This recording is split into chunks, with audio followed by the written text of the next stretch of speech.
Hi Denise. I was wondering if you might be able to explain the new tax rules that are taking effect from April 2016 relating to dividends. Yes, from April 16 there are significant changes. For the first £5,000 of dividends received will be taxed at 0%, so that's tax-free.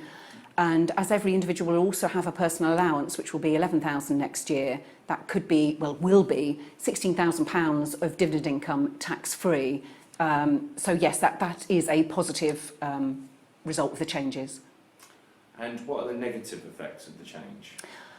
The tax rates chargeable overall, once people have received their £5,000 of dividends, have increased. So for basic rate taxpayers who can currently receive dividends tax-free, there will now be a 7.5% tax charge on dividends.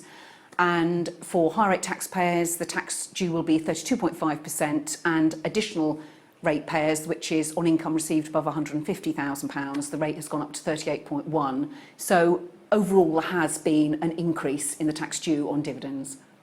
Thank you. Should I be doing anything now to prepare for this change? Thankfully, you don't need to do anything because clearly we can look at your business accounts, company accounts, and identify if you've got any profits available within the company to pay dividends with. We would definitely advise you to pay them out before the 5th of April 16, because this tax year basic rate dividends are tax-free, and then moving forward from the next tax year from April 16, we'd have a look and perhaps advise paying a combination of salary and dividends. Brilliant. Is it still going to be beneficial to take dividends compared to salary? If you're a basic rate taxpayer in tax year 16-17 and moving forwards, yes, definitely still beneficial, because on a salary you've obviously got to consider there will be national insurance charges, whereas on a dividend, although you will be subject to tax at 7.5% within the basic rate band, that is still more effective, tax effective, than taking out a salary from a limited company.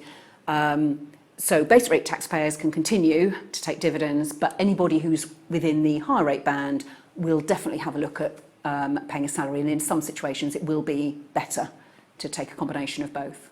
That's really helpful, thank you.